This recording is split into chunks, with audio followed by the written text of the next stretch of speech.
semua, Shalom, Om Swastiastu, Namo Buddhaya, salam kebajikan. Selamat siang dan salam sehat untuk kita semua. Yang saya hormati dan sayangi kakak-kakak narasumber kita yang telah berkenan hadir pada kegiatan siang hari ini. Yang saya hormati juga Ketua dan Wakil Ketua Himpunan Mahasiswa Magister Terapan Politeknik Kesejahteraan Sosial Bandung, serta teman-teman mahasiswa Poltek Esos Bandung yang saya banggakan. Perkenalkan, nama saya Sadira Sinta Agistia, atau bisa dipanggil dengan Dira, yang pada kesempatan kali ini akan bertugas nih sebagai moderator pada kegiatan sharing session live after sidang kupas tuntas peluang karir dan beasiswa fast track Magister Terapan Poltek Esos. Puji syukur, marilah kita panjatkan kehadirat Tuhan Yang Maha Esa, karena atas rahmat dan karunia-Nya kita semua dapat berkumpul dalam keadaan sehat walafiat pada siang hari ini. Baik teman-teman, sebelum kita memulai kegiatan, marilah kita menundukkan kepala sejenak untuk berdoa menurut agama dan kepercayaan masing-masing, agar kegiatan pada siang hari ini dapat berjalan dengan lancar, memberikan manfaat, serta menginspirasi kita semua. Berdoa dipersilahkan.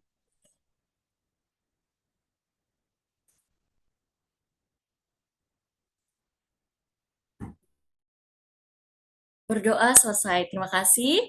Baik teman-teman yang berbahagia, baik kita mulai aja ya. Sesuai dengan judul kita pada siang hari ini, Life After Sidang. Nah, mungkin sidang skripsi ini seringkali dianggap sebagai garis akhir ya teman-teman dari perjalanan perkuliahan. Padahal dunia sesungguhnya ini baru dimulai ya. Perjalanan baru, sebuah awal itu baru dimulai. Mungkin dari teman-teman di sini pasti juga mulai berpikir kan ya, aduh setelah sidang ini mau lanjut kemana ya? Mau masuk di dunia kerja kah? Atau masih cari-cari volunteeran, mau mencari pengalaman baru?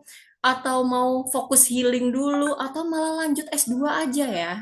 Tapi kalau lanjut S2, apa sih urgensinya? Gimana sih? Ah, takut ah. Nah, disinilah jawabannya teman-teman.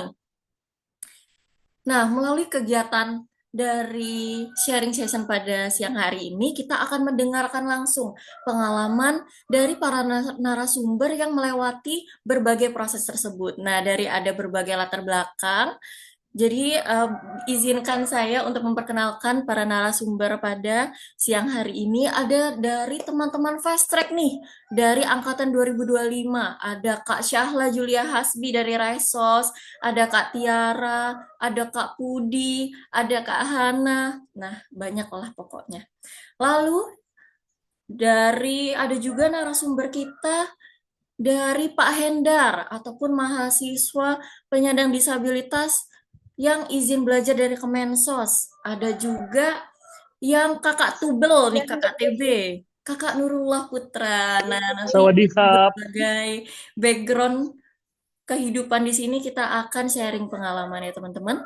Namun sebelum kita memulai nih dari sharing sessionnya, untuk mengawali kegiatannya, marilah kita dengarkan sambutan dari Wakil Ketua ataupun Ketua Himpunan Mahasiswa Magister kepada Saudara Kapilah. Gimana nih, mau Kapilah apa Aginta nih jadinya?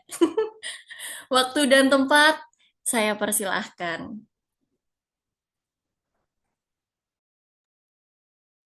Assalamualaikum. Abang, izin. Oh, abang apa pila, bang? Bang Aginta? Gas, bilang gas, gas. Oke. Ya, Assalamualaikum warahmatullahi wabarakatuh. Selamat siang, teman-teman dari Hima Magister. Terima kasih telah membuat acara sharing session live after sidang untuk adik-adik kita yang dari Sater ya, Sarjana Terapan.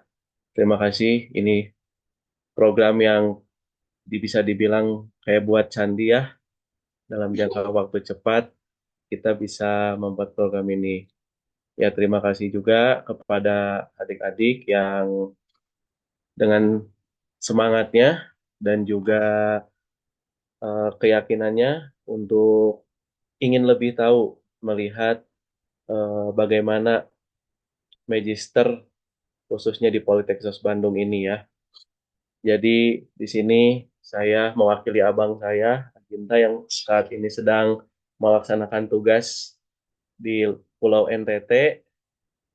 Semoga lancar Abang tugasnya di sana. Jangan lupa holiday juga. Dan juga kita lihat di sini ada kakak-kakak dari yang dulunya mungkin udah nggak asing ya bagi teman-teman.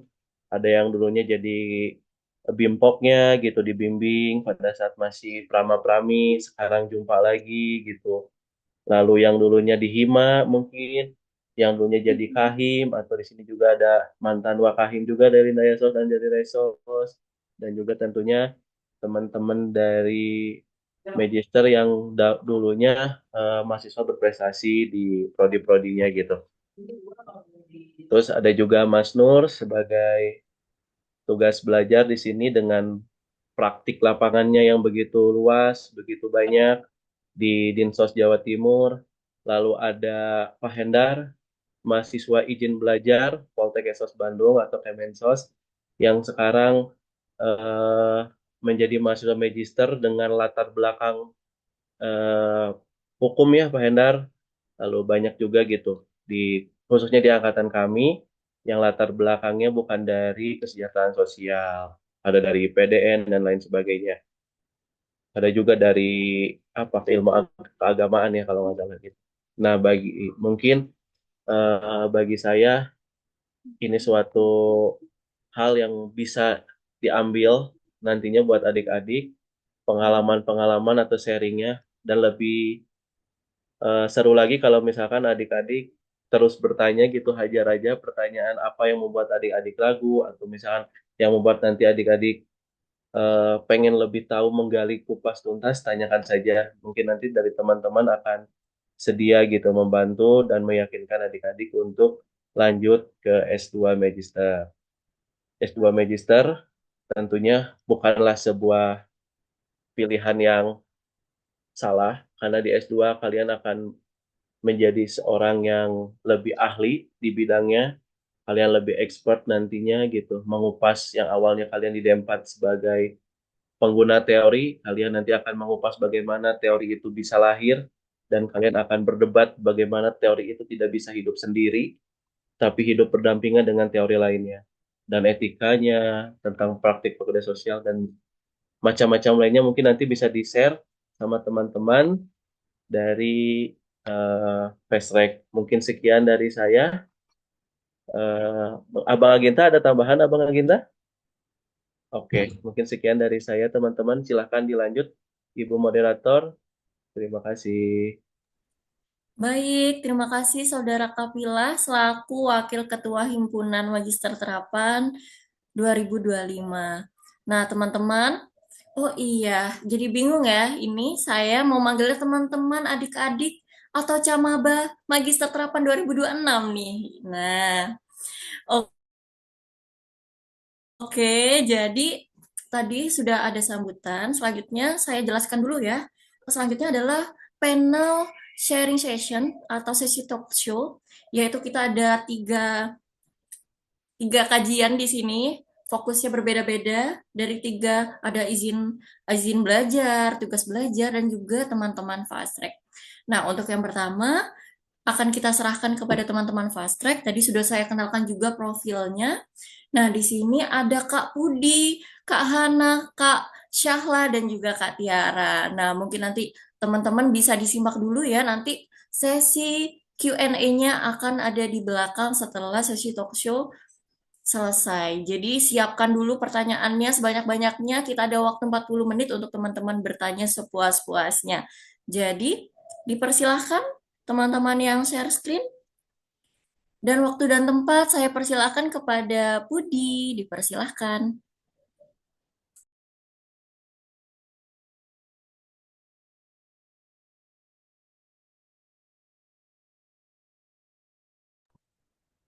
Oke, baik. Assalamualaikum warahmatullahi wabarakatuh, teman-teman, kakak-kakak, adik-adik semuanya. Waalaikumsalam warahmatullahi wabarakatuh. Wah, ini ramai sekali ini. Mbak Dira sangat antusias ini untuk masuk fast track Magister Terapan Poltekkes Bandung. Ini sebenarnya masih banyak, namun pada belum on cam ini. Ayo dong, temani kita untuk on cam. Jadi singkat saja gitu ya. Kami dari eh, Hima Magister Terapan ingin menjelaskan keseruan, keseruan dalam menjalankan studi Magister Terapan di Poltekkes Bandung. Next, oke, sudah ada di surat ya teman-teman, sudah membaca mungkin bahwasannya pendaftarannya itu secara online. Memang ini tertera eh, emailnya itu tim pengajaran Poltekkes Bandung. Memang yang menyeleksi itu awalnya bukan langsung magister teman-teman. Jadi untuk seleksi berkas itu dari tim pengajaran yang ada di gedung rektorat itu lantai 1. Pendaftaran itu sampai tanggal 31 Juli itu biasanya paten. Tidak ada perpanjangan gitu untuk tahun-tahun sebelumnya gitu. Tanggal 31 Juli ya 31 Juli seperti itu. Kemudian email, dikirim email, adapun berkas-berkasnya, CV, scan SKL, kemudian ada IPK minimal 33,76.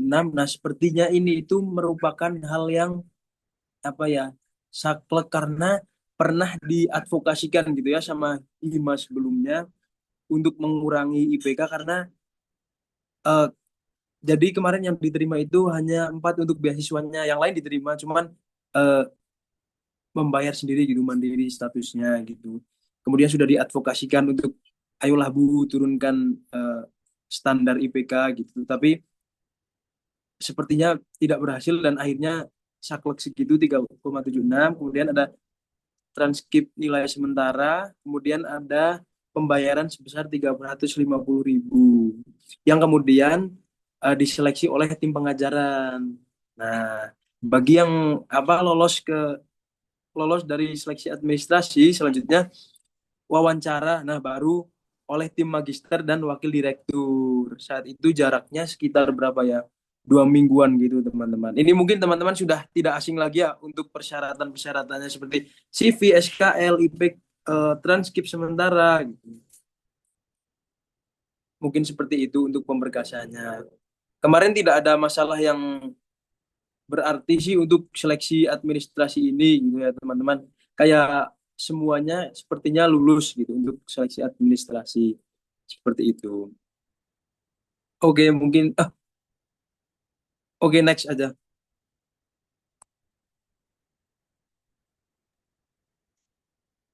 Oke, terima kasih Kak Pudi tadi atas penjelasannya.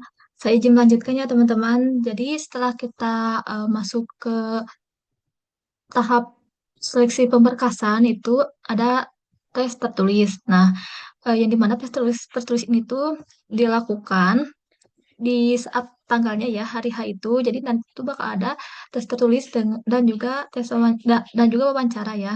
Nah, itu tuh di satu hari yang sama. Jadi dari pagi sampai sore itu full pelaksanaan seleksi itu. Nah, untuk kayak gimana sih untuk prosesnya tuh? Jadi nanti tuh pagi-pagi kita kumpul. Kalau dulu tuh kita kumpulnya di ruang magister di lantai 2. Oh ya, untuk teman-teman fast track di tahun dulu tuh cukup banyak yang daftar gitu. Dan sekarang juga nggak hanya kita berempat nih yang di poster tertera di situ, namun ada juga teman-teman fast track yang keterima di magister juga. Seperti contohnya tadi ada Kak Vila, ada juga Kak Diva, ya Kak Diva. Nah, di Kak Diva juga di sini ada, itu termasuk fast track teman-teman gitu. Nah, namun kita yang mewakili dan kita di sini bareng-bareng gitu ya menyampaikan bagaimana gitu cerita kita atau proses seleksinya. Nah, selanjutnya itu eh, kita nanti tuh berkelompokkan. Kalau tahun lalu ya teman-teman ada beberapa kelompok. Satu kelompok tuh berisi 4 orang. Nah, kita di situ pertama tuh kan tes tertulis masuk semuanya ke ruangan. Lalu di situ kita diberi 1 lembar kertas. Nah, 1 lembar kertas itu tuh oh ya, jangan lupa untuk membawa ATK ya teman-teman. Nah, karena nanti di sana kita akan dikasih 1 lembar kertas di diarahkan untuk menulis tangan rencana tesis. Tapi itu eh, rencana tesis yang kiranya teman-teman menyanggupi aja gitu. Jadinya nggak saklek harus itu. Jadi cuman ya gambaran aja nanti mau kayak gimana. Yang tentunya nanti membuat latar belakang, teori utamanya apa, metode penelitiannya apa, gambaran penelitiannya itu seperti apa. Nah, untuk metode penelitian di tingkat magister itu teman-teman nanti bisa lebih dipelajari lagi ya. Ada SSD, ada single subject design, ada R&D gitu. Ada PAR, participatory action research gitu. Nah, nanti teman-teman bisa tuh untuk lebih mengkonsepkan gitu biar ada persiapan. Nah, udah melaksanakan rencana tersebut. Nah, teman-teman juga diminta untuk mengartikan. Jadi nanti itu bakal ada selembaran teks bahasa Inggris gitu. Itu terserah teman-teman mau pilih yang mana. Ada beberapa teks bahasa Inggris, teman-teman mau pilih yang mana. Nah, itu kan teksnya bahasa Inggris. Nah, sama teman-teman diartikan tuh di kertas rencana tesis yang tadi di belakangnya kalau nggak salah. Di belakangnya ditranslatein lah artinya apa gitu, sepemahaman teman-teman. Nah, udah gitu eh kita dikumpulkan lembarannya, lalu kita keluar sebentar. Nah, keluar sebentar, lalu masuklah ke sesi yang tadi kata saya, satu kelompok ada 4 orang. Nah, satu kelompok ada 4 orang itu tuh maksudnya ke wawancara. Nah, satu kelompok ada 4 orang. Kebetulan dulu itu saya satu ruangannya, masih inget nih urutannya tuh, Kak Syahla, Kak Budi, saya, dan Kak Diva. Urutannya itu seperti itu. Nah, yang dimana nanti itu saat wawancaranya tuh dijelasin, ditanyakan gitu, ditanyakan terkait apa yang tadi kita tulis. Jadi yang tadi kita tulis itu ditanyakan kembali maksud tujuannya mungkin ya agar melihat itu konsistensi antara apa yang kita rencanakan dengan apa yang kita ucapkan gitu melalui wawancara ini. Nanti ditanyakan dan kita menjelaskan terkait apa yang telah tadi kita tulis itu gitu. Nah, selain itu juga ditanyakan 3 pilar pekerjaan sosial masih ke teman-teman yang body of value, body of knowledge, body of skill yang itu. Nah, itu nanti ditanyakan juga kalau kemarin ya, kalau tahun sekarang nggak tahu sama nggak tahu jawab pertanyaannya. Terus ditanyakan juga beberapa prinsip etika Pexos itu dalam nanti praktiknya. Nah, selain itu juga beberapa pertanyaan tuh ditanyakan kayak etika dalam menulis tesis atau publikasi itu seperti apa gitu. Misalkan tidak melakukan plagiarisme dan lain sebagainya gitu. Nah, selain itu juga eh, kemarin tuh ada 2 wawancara, ada buka prodi dan juga eh, wadir akademik, bidang akademik. Nah, setelah diulas kembali apa yang kita tulis, juga di selanjutnya itu kita membacakan teks bahasa Inggris dan mentranslatekannya ulang, namun melalui lisan.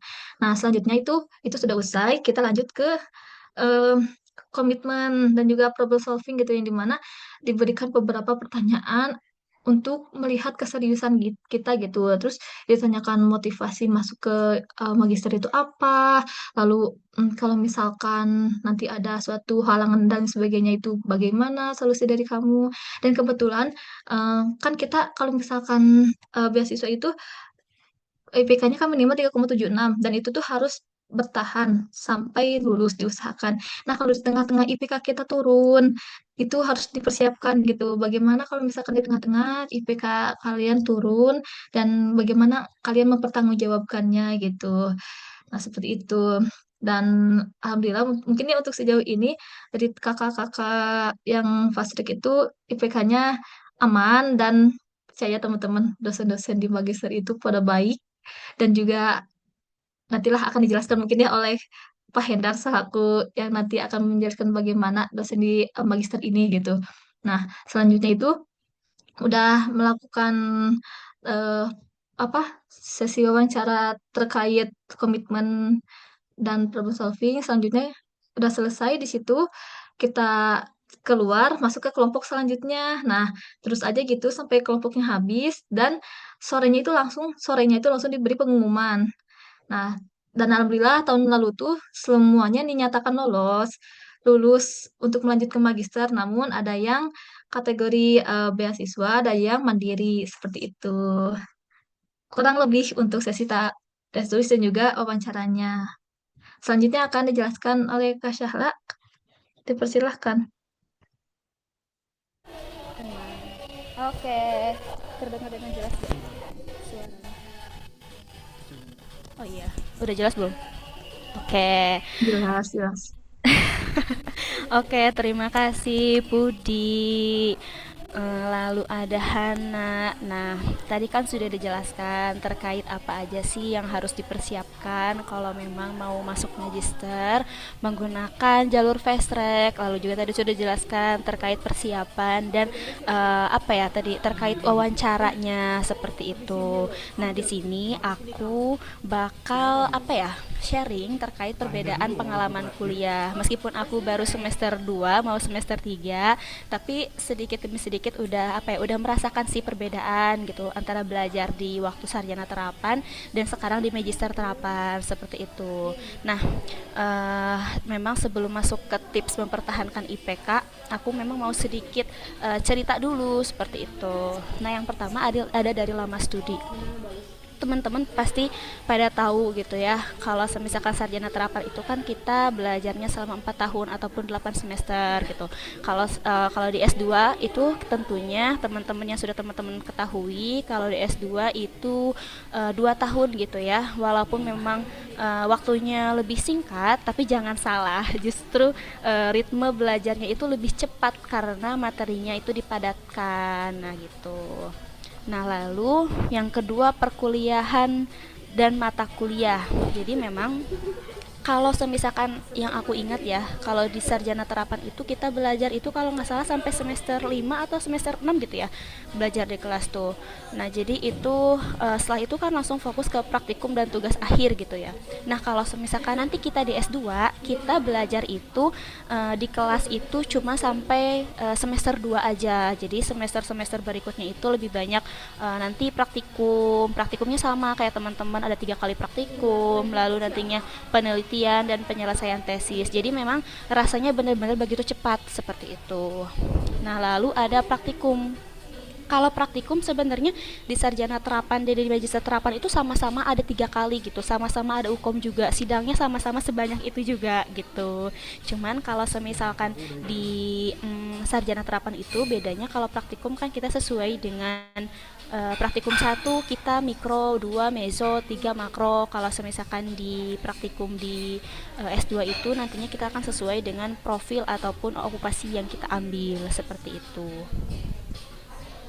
Nah, kalau semisalkan terkait pendekatan belajar ya, kalau semisalkan di D4 itu kan kita kebanyakannya bagaimana caranya kita mengimplementasikan teori tersebut seperti itu. Nah, kalau semisalkan di S2 itu kita dituntut berpikir lebih kritis gitu. Asumsinya apa yang kita jelaskan itu asumsinya dari mana, teorinya apa, bagaimana teori itu bisa dikembangkan ataupun teknik-teknik yang sudah kita implementasikan di S1, bagaimana cara kita merekayasa teknologi. Jadi teknologi-teknologi yang dimaksud dari S2 itu adalah teknik-teknik yang sudah kita terapkan di S1 seperti itu karena perbedaan ataupun keunggulan S2 Magister Terapan Poltekkes Bandung dengan magister-magister lain adalah ada salah satunya di rekayasa teknologi seperti itu. Nah, sekarang terkait penelitian, teman-teman. Kalau misalkan di S1 itu penelitian hanya kuali dan kuanti saja kebanyakan. Tapi kalau misalkan nanti teman-teman di S2, kita akan menggunakan pendekatan single subject design atau participative action research atau dari R&D dan adanya di sini tuh ada evaluatif kebijakan, teman-teman. Nah, yang lebih serunya lagi kalau di S2 Poltekkes Bandung ini kalau D4 itu kita kebanyakan teman-temannya sebaya ya. Nah, kalau misalkan di S2 nanti banyak teman-teman yang bahkan sudah bekerja atau lebih tua dari kita dan yang sudah bekerja itulah yang sudah belasan tahun di lapangan. Jadi memang nantinya setiap diskusi kita itu bukan cuma belajar teori dari dosen aja teman-teman, tapi juga belajar dari pengalaman teman-teman sendiri. Jadi menurut aku itu merupakan nilai tambah dari kita gitu ya, privilege. Jadi kayaknya teman-teman dari Fast Track nantinya sama deh kayak kita akan menjadi orang-orang yang bukan paling kecil ya, lebih ke paling ya umurnya lebih muda daripada mereka seperti itu. Jadi intinya memang kalau D4 itu di sarjana terapan itu mengajarkan kita bagaimana kita menjadi praktisi yang baik ataupun kita mengimplementasikan teori. Tapi kalau misalkan di S2 itu mengajarkan kita tuh bagaimana menjadi apa ya, akademisi ataupun praktisi yang benar-benar mampu berpikir kritis ataupun menganalisis masalah dan menciptakan inovasi-inovasi baru yang mana tadi kata aku berdasarkan rekayasa teknologi seperti itu. Next. Nah, tadi aku udah sharing terkait apa ya, pengalaman-pengalaman di Magister, perbedaan perkuliahannya. Nah, sekarang bagaimana sih cara mempertahankan IPK? Karena kan kalian nanti yang akan masuk notabene-nya akan menggunakan jalur fast track ya. Di mana jalur fast track itu kita harus benar-benar mempertahankan gimana caranya mempertahankan IPK supaya IPK kita nggak turun dan beasiswanya nggak dicabut gitu. Nah, memang kalau menurutku IPK bagus itu bukan karena kita yang paling pintar teman-teman, tapi karena kita paling konsisten. Jadi yang harus diutamakan adalah konsistensi dari kita seperti itu. Jadi memang yang pertama itu jangan pernah menunda tugas gitu, karena memang meskipun di sini juga pasti ada yang menunda tugas karena banyaknya pekerjaan ataupun banyaknya tugas gitu ya. Tapi karena emang di S2 itu tugasnya datangnya cepet banget gitu ya. Kadang memang dalam 1 minggu itu ada beberapa tugas dan hampir setiap mata kuliah itu ada tugasnya gitu loh. Kalau memang ditunda nantinya bakal numpuk dan akhirnya nanti takutnya malah bingung sendiri ataupun stres sendiri. Jadi memang biasakan langsung dicicil aja gitu walaupun dikit-sedikit gitu.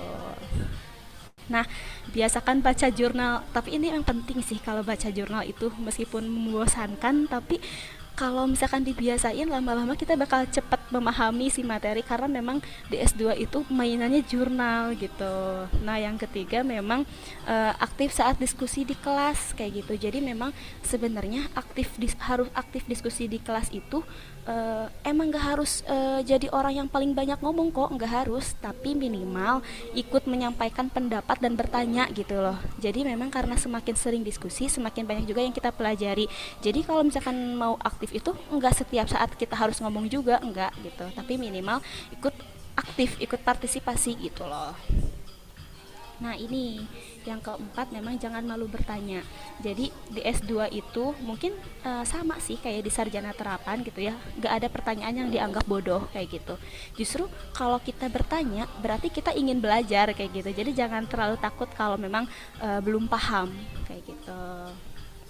Nih yang kelima, manfaatkan teman sekelas. Nah, ini sih percaya deh teman-teman, DS2 itu memang aset sebenarnya. Apalagi teman kita tuh cuma bukan teman sebaya kita aja, tapi kakak-kakak yang udah bekerja, banyak yang sudah bekerja di kementerian atau lembaga sosial ataupun instansi lain kayak gitu ya. Jadi memang pengalaman mereka itu seringkali berharga daripada yang di buku. Jadi meskipun nanti teman-teman IPK-nya lebih dari mereka, percaya deh pengalaman mereka tuh lebih banyak kayak gitu. Dan kita apa ya, karena kita anak fast track, jadi pengalaman kita belum begitu banyak karena kita belum merasakan bekerja seperti itu. Kita dari S1 langsung ke S2, jadi kita belum dapat pengalaman lapangan kecuali hasil dari praktikum gitu ya. Jadi pengalaman yang sangat banyak itu justru dari kakak-kakak nantinya bisa membandingkan antara teori dan praktik lapangan kayak gitu. Ini teman-teman yang keenam, buat jadwal belajar yang realistis aja gitu ya. Memang nggak perlu belajar 5 atau 6 jam sehari gitu. Yang penting rutin aja kayak gitu. Yang ketujuh, jangan cuma mengejar nilai. Nah, ini sih poin pentingnya teman-teman. Kalau misalkan kita benar-benar paham materinya, biasanya nilai itu akan mengikuti gitu. Tapi kalau cuma mengejar nilai, setelah ujian selesai biasanya materi juga akan ikut hilang gitu. Jadi jangan berfokus pada nilai aja, tapi kita nikmatin aja prosesnya teman-teman kayak gitu. Lalu ini sih yang paling penting, jaga kesehatan. Meskipun kita kuliah Senin sampai Rabu aja, tapi itulah memang tugas-tugasnya sangat banyak kayak gitu. Lalu, nah ini sih yang paling penting kataku, ingat lagi tujuan awal masuk S2. Nanti kalau teman-teman mau masuk S2, tujuan kamu tuh apa gitu loh. Teman-teman mau jadi akademisi kah, mau jadi praktisi kah, atau mau jadi apa kayak gitu. Nah, Apalagi teman-teman nanti akan masuk ke S2 itu melalui jalur fast track gitu ya, dan mendapatkan beasiswa. Kalian itu ya nanti yang lolos udah dipercaya berarti kan mendapat kesempatan ini gitu. Jadi jadikan itu sebagai motivasi untuk terus bertahan ketika mulai capek. Gimana sih cara mempertahankan IPK-nya, gimana biar IPK ini nggak turun, minimal kalau nggak naik IPK-nya kita bertahan aja deh, biar memang beasiswanya 4 tahun nggak dicabut gitu loh. Jadi memang kalau misalkan aku boleh kasih satu pesan ya teman-teman, intinya jangan terlalu takut sama IPK gitu ya. Fokus aja sama prosesnya, kerjakan tugasnya dengan baik, rutin itu baca jurnal karena tugas-tugas di Magister ini banyaknya harus publish jurnal dan sebagainya. Lalu tadi juga aktif diskusi, jangan malu bertanya dan nikmatin setiap proses belajarnya. Insya Allah nantinya ketika kita sudah mulai berproses, IPK yang baik akan mengikuti seperti itu. Semoga teman-teman yang ada di sini bukan cuma lulus dengan IPK yang bagus nantinya, tapi juga benar-benar menjadi pekerja sosial. Apakah ini sesuai dengan cita-cita? Saya tidak tahu. Tapi yang penting nantinya akan mampu memberikan manfaat untuk orang banyak. Sampai ketemu di Magister. Terima kasih.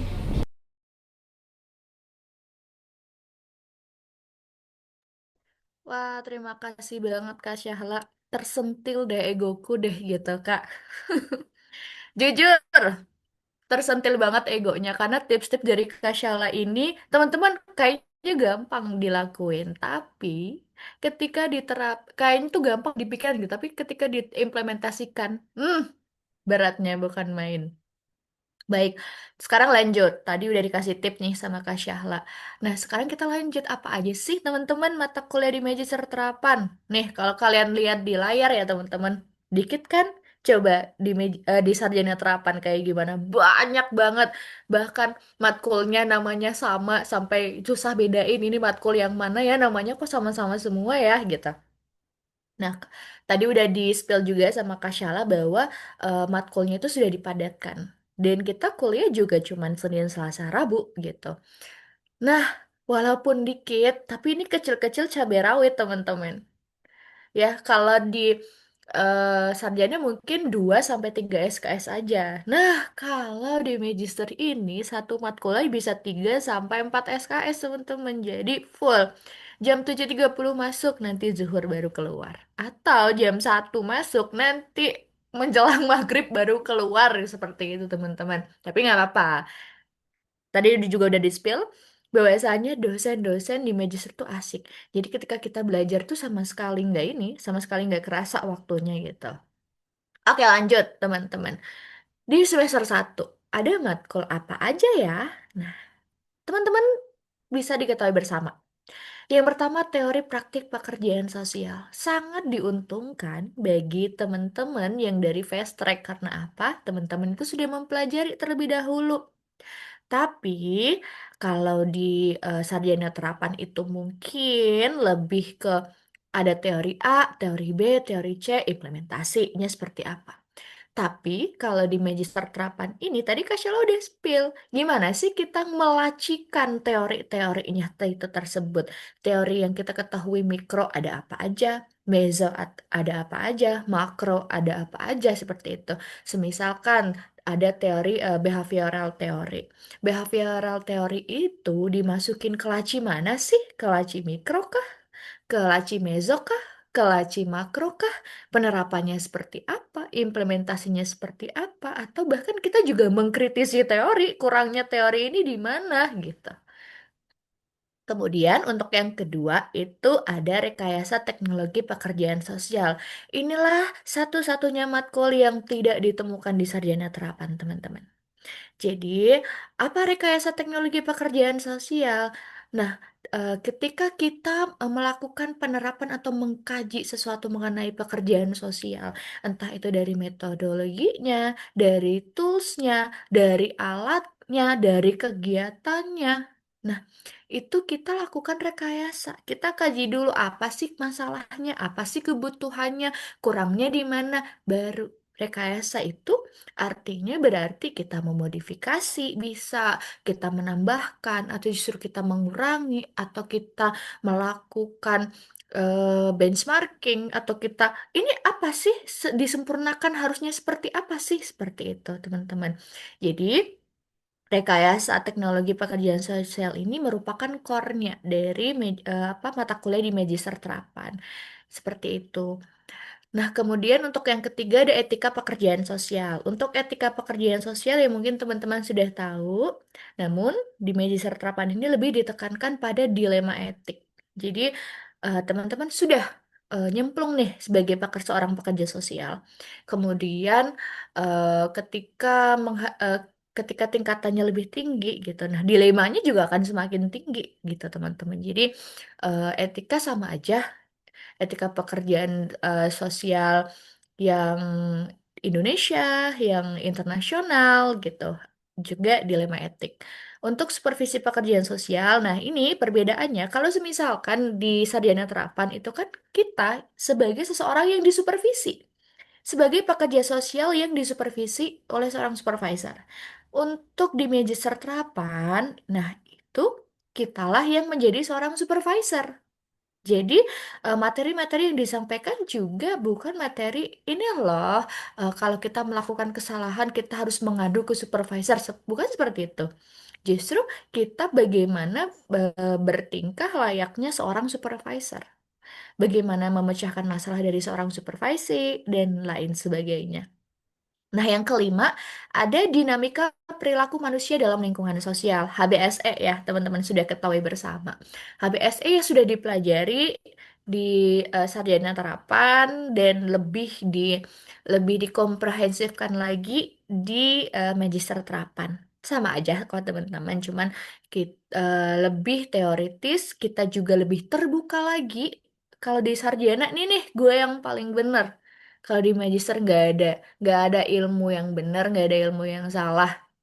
Semuanya bisa diungkapkan asal bisa dipertanggungjawabkan seperti itu. Nah, ini yang keenam, ada bidang layanan sesuai dengan okupasi. Nah, okupasi itu ada 6. Ada anak, bencana, kemiskinan, lansia, dan nafsa. Nah, nanti teman-teman biasanya itu akan dibagikan Google Form dari dosen. Nah, untuk memilih kajian mana yang teman-teman pilih gitu. Kalau untuk tahun ini itu hanya ada 5. Anak, bencana, kemiskinan, lansia, nabza. Kayaknya kurang satu ya, Kak Hana apa satunya? Yang Disabilitasnya mana, Kak? Ah iya, disabilitasnya nggak ke ini, nggak ketulis. Maaf ya teman-teman. Jadi ada 6. Anak, disabilitas, bencana, kemiskinan, lansia, dan nafsa. Tapi pada tahun ini, itu nafsa tidak ada yang memilih. Jadi hanya ada 5. Anak, disabilitas, bencana, kemiskinan, dan lansia. Seperti itu. Untuk kuliahnya belajar apa aja, Kak? Gitu. Kalau dari saya sendiri, kalau saya itu kan memilih disabilitas. Jadi disabilitas ya bagaimana penanganan pada disabilitas.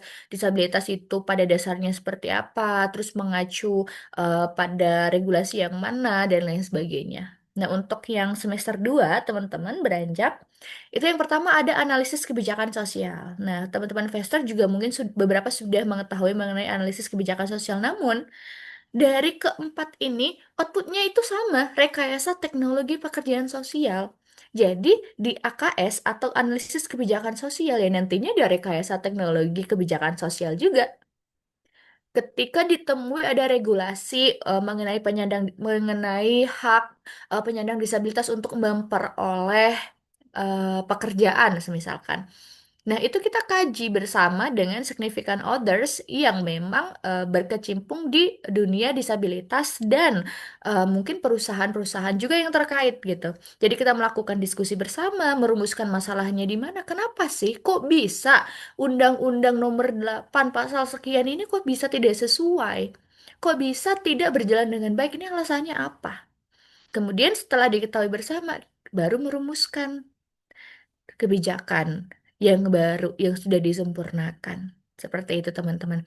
Nah, untuk yang kedua, penelitian pekerjaan sosial. Tadi Kak Syala sudah bilang, kalau di sarjana cuman kuanti, atau mixed method. Tapi kalau di semester 2 di Magister Terapan ini lebih berfokus ke SSD, Single Subject Design, PAR, Participatory Action Research, kemudian Research and Development (R&D), dan penelitian kebijakan. Seperti itu, teman-teman. Nah, untuk yang ketiga, MOPK, Manajemen Organisasi Pelayanan Kemanusiaan. Sama aja kayak yang di sarjana. Namun bobotnya ini beda banget, teman-teman. Apa sih bobotnya, Kak? Gitu. Nah, untuk MOPK yang ini outputnya tetap sama, rekayasa teknologi pekerjaan sosial. Semisalkan, unsur dari sebuah organisasi itu ada money, method, machine, dan lain sebagainya. Nah, itu tuh kita kaji dengan apa? Dengan perspektif netting melalui IDF atau PEKA, pengembangan kapasitas. Nah, dari situ kita bakal menemukan, misalkan nilai dari SDM tuh berapa sih? Nilai dari eh, sarprasnya berapa sih gitu? Kok semisalkan ditemukan di lapangan bahwasanya SDM-nya itu tidak mumpuni, SDM-nya itu tidak profesional gitu. Jadi apa yang dibutuhkan? Kalau ada masalah seperti itu, kita kaji terus kemudian teknologi existingnya seperti apa. Teknologi existing itu upaya-upaya apa yang sudah dilakukan dari sebuah organisasi. Semisalkan SDM rendah gitu. Yang sudah pernah dilakukan apa? Belum ada apa-apa, cuman sekedar mendatangkan mentor aja gitu. Oh, oke. Sudah ada pengembangan kapasitas tapi masih minim. Nah, kita di situ bisa merekayasa teknologi existing itu dengan menambahkan semisalkan ada coaching yang berkelanjutan atau misalkan menambahkan di situ seorang supervisor supaya apa? Supaya pengimplementasian dari upaya yang telah dilakukan itu dapat berjalan dengan baik, justru bisa meningkat seperti itu, teman-teman. Nah, untuk yang manajemen pengubahan komunitas juga sama, outputnya rekayasa teknologi. Jadi, apa teknologi existingnya itu gitu? Teknologi existingnya apa? Kemudian setelah teknologi existingnya udah ada, upayanya seperti apa? Nah, kita lakukan rekayasa teknologi. Nah, ada satu lagi teman-teman, terapi psikososial sebenarnya ini. Nah, untuk terapi psikososial ini sama aja, outputnya juga sama, rekayasa teknologi pekerjaan sosial. Nah, untuk terapi ini biasanya itu adalah memadu padankan dari beberapa. Kalau di sarjana itu kan cuman melakukan modeling, positive reinforcement, udah dilakukan aja. Tapi ketika di magister terapan ini, bagaimana kita mengkaji modeling? Loh, modeling ini ternyata ketika dilaksanakan kok hanya bertahan sampai 2 bulan misalkan. Nah, untuk mempertahankan sampai berkelanjutan, sampai tak terbatas waktunya itu caranya gimana gitu. Nah, oh harus ditambahkan dengan positive reinforcement misalkan. Oh harus ditambahkan dengan terapi keluarga misalkan, dan lain sebagainya. Seperti itu. Nah, untuk yang semester 3 itu akan fokus pada praktikum. Untuk praktikum satu itu ada terapi dan HSO. Bagi teman-teman yang mengambil profil terapi psikososial, itu yang pertama akan praktikum satunya akan mengambil terapi. Nah, untuk yang tidak mengambil terapi itu ada HSO dan MPK. Jadi praktikum satunya mengambil HSO, praktikum duanya mengambil MPK gitu. Kalau yang ngambil terapi berarti praktikum satunya terapi, praktikum duanya itu HSO. Nah, oh iya, teman-teman untuk di semester 2 sebelum menuju ke praktikum itu ada field study namanya. Jadi itu adalah mininya dari praktikum gitu. Jadi kita trial dulu di field study, baru kita terjun langsung ke praktikum. Oke, lanjut. Untuk praktikum 3 itu analisis kebijakan sosial ini serentak, teman-temannya. Kita mengkaji mengenai kebijakan sosial yang paling rendah itu di tingkat kabupaten gitu. Tingkat daerah maksudnya. Kemudian untuk yang semester 4 itu selesai, cuman fokus tesis aja gitu. Seperti itu teman-teman, mungkin nanti kalau ada yang ditanyakan, tanyakan aja ke kakak-kakak. Ini gimana, Teh Hana? Ya, ini slide dapat dilihat teman-teman. Ayo Teh Tiara, apa kamu mau menjelaskan terkait maksud adanya slide ini? Dikit aja Kak Hana, jadi Masuk, teman-teman, skill aja. ya spill aja nanti dilanjutkan sama Kak Hana. Nah teman-teman, kita tuh merayap ya dari yang akreditasinya baik, baik itu C gitu ya. baik itu akreditasinya C gitu.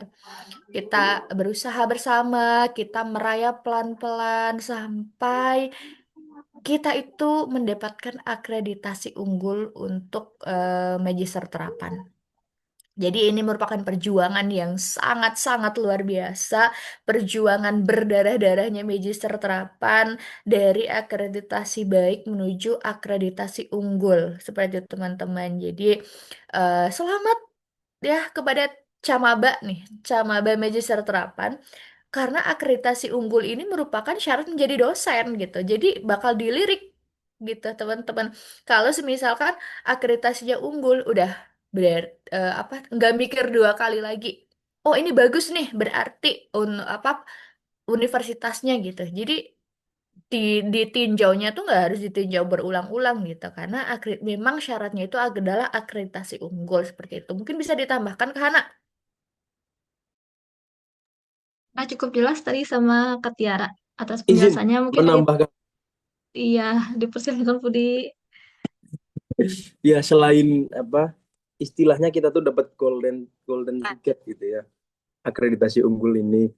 Ternyata ada perbedaan perubahan kebijakan yang tadinya itu kita itu dari tahun 2025, 2024, 2023 itu 51 SKS atau berapa gitu. Nah, setelah itu diubah jadi cuma 36 atau 39 gitu. Jadi lebih sedikit. Jadi untuk apa di per mata kuliah mungkin SKS-nya jadi sedikit-sedikit gitu. Adik-adik gitu. Jadi cepet lulus gitu insya Allah lah.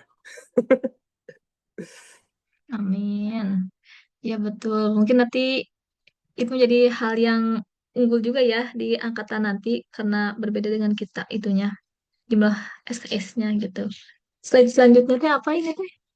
Oh, terima kasih. Ternyata dari teman-teman yang lain apakah ada yang disampaikan lagi? Kalau tidak kita kembalikan kepada moderator ya. Terima kasih Budi, Syahla, Kahana dan juga Tiara. Kita kembalikan kepada moderator. Baik, terima kasih teman-teman Fast Track yang very insightful banget ya teman-teman ini.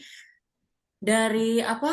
Tadi ada dari Budi, Hana, Syahla, Tiara yang sudah menceritakan, menspoiler kehidupan S2 ini di Magister Terapan bagaimana sih mulai dari awal masuknya, persyaratan masuk S2 dari administrasinya, wawancaranya, lalu perbedaan S1 dan S2 dari Syahla tadi, lalu juga ada bagaimana sih cara mempertahankan IPK nih sebagai beasiswa fast track. Nah, bagaimana sih kita udah dapet privilege itu? Bukan privilege ya, penuh dengan usaha. Lalu cara mempertahankannya gimana? Mata kuliahnya gimana? Nah, udah tergambarkan ya teman-teman ya. Mungkin teman-teman di sini udah mau nggak tahan nih. Aduh Kak, aku mau tanya dong. Sabar, sabar. Jadi kita selesaikan dulu sesi talk show ini. Baik, terima kasih ya teman-teman dari Fast Track.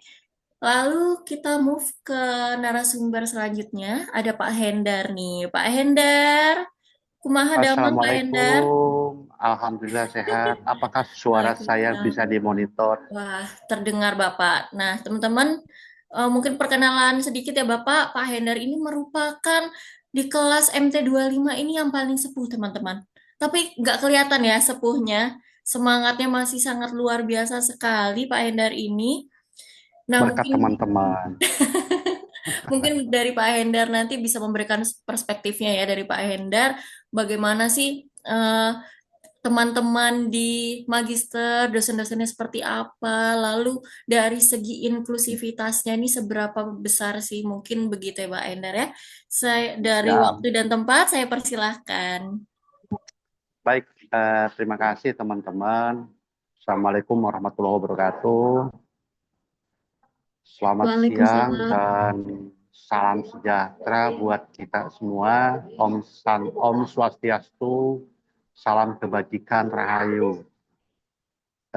Satu kehormatan yang luar biasa ketika saya diberikan kesempatan untuk berbicara di tengah teman-teman kali ini, di mana akan menjelaskan ataupun sedikit memberikan persepsi ataupun pendapat terkait bagaimana sih sebenarnya ketika kita kuliah di Magister Terapan Poltekkes Bandung.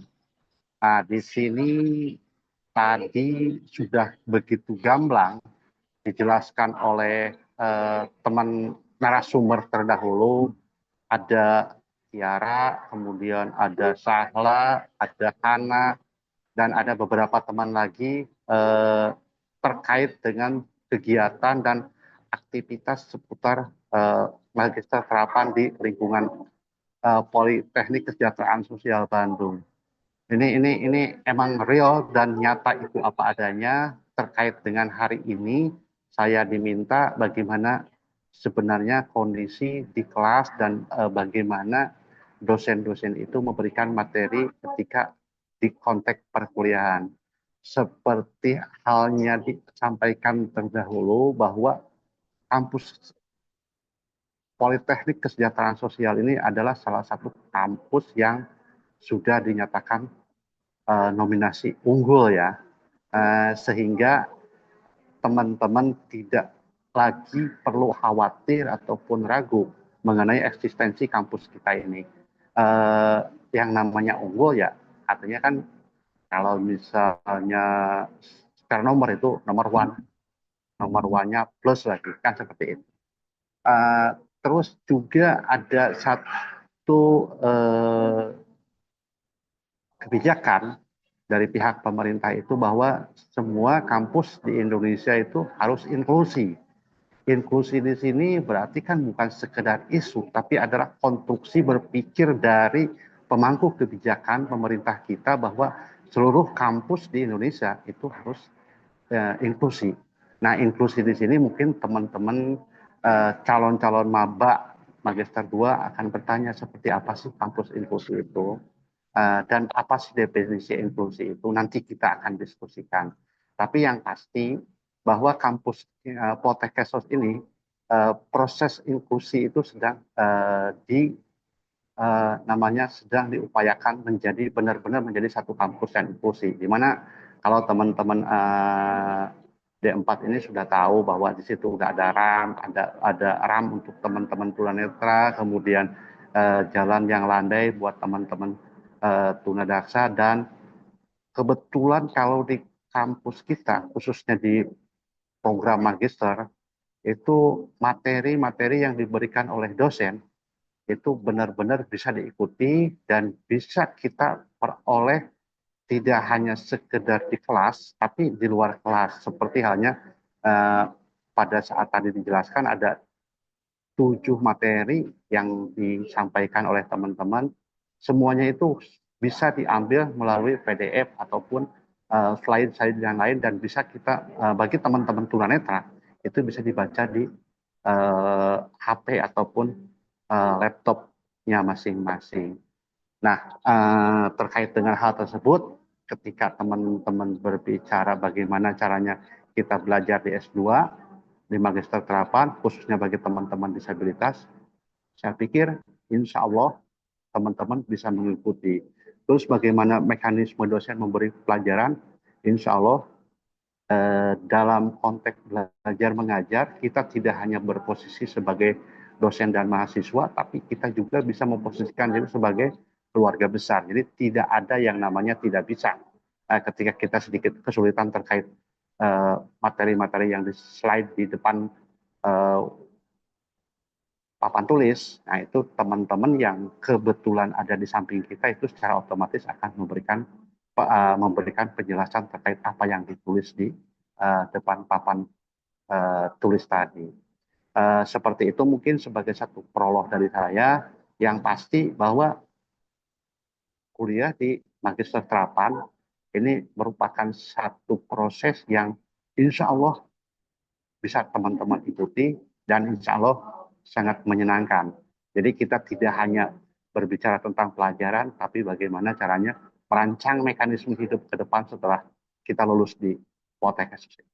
Seperti itu mungkin sebagai prolog, dan nanti saya lebih senang lebih banyak berdiskusi dengan adik-adik ya yang camaba yang akan melaksanakan tes nanti di magister. Terima kasih Mbak Dira. Assalamualaikum warahmatullahi wabarakatuh.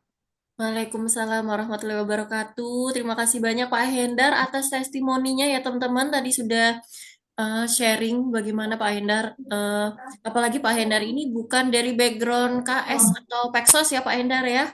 Namun tadi Betul, Mbak. testimoninya, Sebagai catatan buat teman-teman, saya S1-nya itu kebetulan di Fakultas Hukum di Bandung. Nah, kemudian sempat jeda beberapa puluh tahun ketika saya bekerja di Poltek Esos. Ini jadi satu tantangan saya belajar bergelut di bidang sosial, tapi harus tidak memiliki background sosial gitu. Nah, dari situ saya ada satu tantangan tersendiri, bagaimana saya bisa mengetahui terkait ilmu-ilmu kesejahteraan sosial, sehingga walaupun secara usia emang sudah paling tua, paling senior, tapi ada motivasi tersendiri ketika saya bekerja di Kementerian Sosial, ini harus mempelajari ilmu-ilmu sosial. Walaupun secara background awal, memang tadi disebutkan bahwa saya kebetulan lulusan Fakultas Hukum, di mana ini sangat-sangat awalnya menjadi sebuah tantangan tersendiri gitu bagi saya, bagi bisa atau tidak mengikuti, mampu atau tidak menyerap apa yang disampaikan oleh dosen. Tapi setelah saya coba ikuti, ya alhamdulillah lah, masih bisa mengikuti sampai saat ini. Seperti itu. baik, terima kasih Pak Hendar ya teman-teman. Dari gap, dari usia, dari background yang berbeda, bahkan Pak Hendar juga mengakui bahwa magister terapan bisa untuk diikuti ya Pak ya, walaupun adalah beberapa tantangannya, namun dengan kondisi lingkungan yang baik, ternyata bisa ya kita untuk belajar bersama. Terima kasih Pak Hendar, mungkin nanti di sesi Q&A kita akan lebih banyak berdiskusi ya Pak Hendar. Terima kasih. Ya, terima Selanjutnya, kasih sama-sama Mbak Dira. baik, Bapak, kita move ke narasumber selanjutnya nih, yang paling imut cute, Mas Nurul Putra. Bagaimana kabarnya, Mas Nurul? Baik sekali Kakak Dira, thank you so much for Iya, bisa presenting. dipanggil Mas Nurul, bisa dipanggil Mas Putra ya, teman-teman. Nah, ini dari Dinsos Jatim. Nah, mungkin Yes, bisa di-sharingkan Mas Nurul bagaimana sih kondisi di kelas ataupun bagaimana sih pengalaman langsung dari Mas Nurul. oke. Waktu dan tempat dipersilahkan. Thank you so much. Saya izin untuk share ini ya, share screen. Oke, teman-teman, baiklah. Mana ini tombolnya? Sorry. Apakah sudah terlihat? Apakah Sudah suara saya terdengar jelas? terdengar jelas dan sudah Oke, terlihat. thank you so much. Jadi teman-teman perkenalkan, saya Nurul Putra, mahasiswa tugas belajar dari Dinsos Provinsi Jawa Timur kebetulan. Nah, ini ada beberapa yang saya sama santai aja ya teman-temannya, jangan usah serius-serius kalau sama saya. Saya akan membawakan cerita sedikit pengalaman dari lapangan ke ruang kuliah. Jadi kalau bicara tentang perjalanan, nah awal perjalanannya tuh dulu kalau saya setelah lulus di 4 dulu nggak langsung S2 teman-teman, tapi mencari kerja dulu, survei dulu. Kebetulan pada tahun 2018 itu kami STKS masih namanya masih STKS waktu itu ya, ada kerjasama dengan Kementerian PPA. Jadi emulator pada waktu itu eh, survei ke penelitian ke lapangan. Waktu itu saya kebetulan dapat di Jawa Timur juga, Bojonegoro, Nganjuk. Lalu setelah selesai dari sana, karena ada pengalaman di bidang penelitian, nah kebetulan juga ada pembukaan pendaftaran di Surveimeter. Ini yang baru lulus, kalau mau nyari kerjaan bisa dicek Surveimeter di IG-nya. Biasanya sering rekrut mereka ya. Info pekerjaan.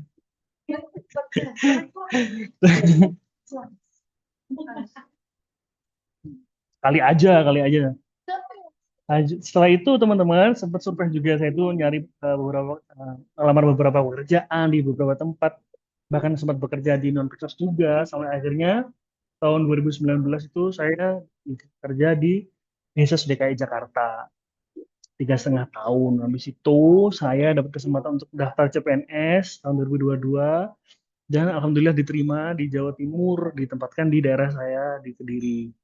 Setelah itu, tiba-tiba di akhir tahun 2024 itu ada pendaftaran untuk S2. di Poltekkes Bandung. Kesempatan kan, akhirnya ikut seleksi dan alhamdulillah ternyata lolos. Dan saya ternyata berangkat bersama 4 teman saya yang lain. Nih orang-orangnya, besar-besar semua. Nah, apa sih yang dipelajari di Magister selama ini teman-teman? Nah, yang saya rasakan sangat-sangat terasa itu salah satunya adalah supervisi. Pada waktu D4 kita kan belajar supervisi itu kita belajar tentang apa aja sih yang kita dapatkan di supervisi, hak apa sih yang akan kita dapatkan dari supervisor gitu. Nah, di S2 ini kami belajar jadi supervisornya. Jadi kami belajar bagaimana cara mensupervisi para supervise yang ada di lapangan, bagaimana cara menjaga perasaannya, bagaimana cara menangani apabila mereka mengalami burnout dan lain-lain. Jadi bisa dikatakan bahwa kami belajar dari atasan. Emang kan salah satu tujuannya belajar di magister itu adalah untuk jenjang karir juga teman-teman ya. Tidak dipungkiri bahwa agar karirnya bisa naik terus ke atas, berarti pendidikan pun harus menjadi salah satu syarat utama. Selain itu, salah satu pelajaran yang sangat kami ilhami untuk diterapkan di dunia kerja nantinya adalah rekayasa teknologi, teman-teman. Ini yang membedakan kita dari D4. Jadi kita mempelajari apa-apa saja yang sudah dilaksanakan di suatu instansi, lalu kita belajar untuk memaksimalkan apa yang ada di instansi tersebut. Jadi tidak berusaha untuk membuat hal yang baru, tapi untuk mengembangkan sesuatu yang sudah ada. Makanya dinamakan rekayasa teknologi.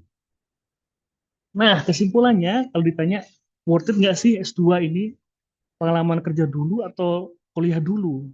Sebenarnya, kalau kita nyari-nyari alasan, nyari-nyari tentang kenapa orang ambil S2, itu karena mereka sudah terjun ke dunia kerja, lalu mereka merasa ada ilmu yang perlu ditambah, akhirnya mereka ambil S2. Makanya sebenarnya perlu untuk bekerja dahulu. Tapi apabila ada beasiswa fast track dan kalian dapat beasiswa untuk langsung dari D4 ke S2, patut untuk dipertimbangkan karena kita tidak tahu peluang kapan lagi akan ada. Contohnya kami yang dari Jawa Timur ini kemarin itu yang mendaftar itu ada lebih dari 20 orang dan kuota hanya untuk 5 orang. Alhasil ya hanya kami yang diberangkatkan untuk ke Bandung. Begitu juga kalian, apabila mungkin nanti di kedepannya ini kalian memang ada kesempatan untuk bisa mendaftar dan juga mendapatkan beasiswa, patut untuk dipertimbangkan dan juga gitu. Untuk pengalamannya bagaimana Kak? Kita bisa sharing dengan teman-teman yang sudah bekerja. Teman-teman yang fast track ini juga yang mungkin belum ada pekerjaan atau mungkin yang sudah bekerja tapi di bidang lain yang tidak selaras dengan pekerjaan sosial, kita sering mengadakan diskusi bersama, ngobrol bersama, cerita bersama, ngegosip bersama. Itu hal-hal yang akhirnya menjadi tambahan ilmu. Karena kan kita tidak selalu harus mengalami suatu pengalaman kan, kita juga bisa belajar dari pengalaman orang lain. Oke, itu saja Kak Dira. Thank you so much. Baik, terima kasih Mas Nurul atas sesi sharing pengalamannya tadi ya. Bagaimana dari perspektif fast track udah, dari Pak Hendar udah, lalu ada dari Mas Nurul yang memang sudah dari backgroundnya udah bekerja terlebih dahulu lalu kuliah. Mungkin teman-teman langsung saja ke sesi yang kita tunggu-tunggu, sesi tanya jawab bagi teman-teman yang ingin bertanya. For free untuk teman-teman bisa raise hand ataupun chat di kolom komentar ya teman-teman. Bagaimana ayo? Siapa nih yang mau bertanya terlebih dahulu? Dari ketiga narasumber keren kita tadi.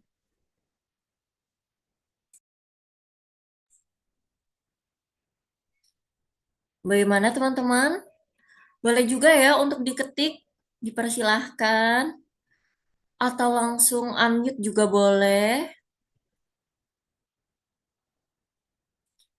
Bagaimana nih? Tadi ada teman-teman yang banyak orang banget nih. Siti Jundana atau dari Khalil Ilmi, Ridwan, Fadil, ayo dipersilahkan teman-teman. Kita santai aja, terbebas ya mau bertanya apa, boleh dipersilahkan. Wah ini ada yang rasa nih dari Kak Diva. Boleh Kak Diva dipersilahkan. Baik Kak, terima kasih atas kesempatannya. Untuk kakak-kakak Fast Track izin bertanya.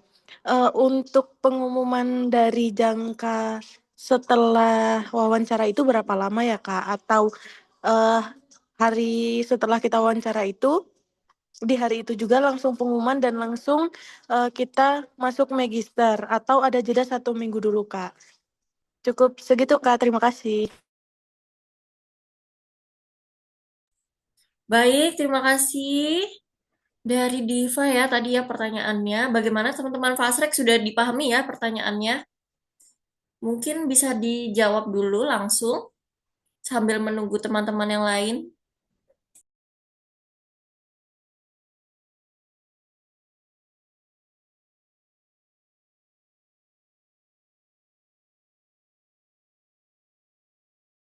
Oke, terima kasih Kakak Diva yang sudah bertanya. Jadi terkait pengumuman itu nggak langsung di hari H. Sekitar berapa hari ya? Seminggu? Nggak sampai seminggu, itu cepet banget. Nggak sampai 1 minggu juga. Besoknya kalau nggak lusanya langsung pengumuman gitu. Dan kalau misalkan teman-teman daftar ber-20 orang itu pasti lolos semuanya, cuman nantinya apakah beasiswa atau jalur mandiri kayak gitu. Jadi nggak hari H tapi nggak nunggu lama juga kayak gitu Kakak Diva.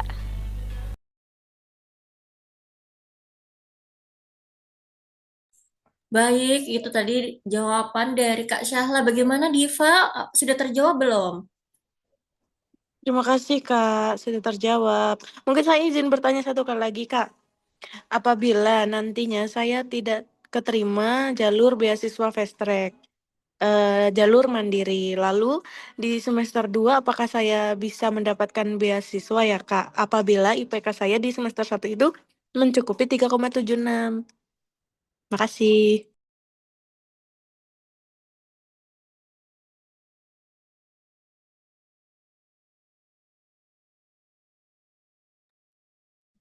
Oke, terima kasih Kak Diva atas pertanyaan lanjutannya ya. Untuk hal itu tentu jadi pertanyaan juga mungkinnya bagi beberapa teman-teman yang mewakili. Jadi untuk jika nanti Kak Diva keterima lalu apa mandiri misalkan atau tidak beasiswa. Nah, nanti tuh suatu saat ternyata semester 2 tuh IPK-nya lebih dari 3,76.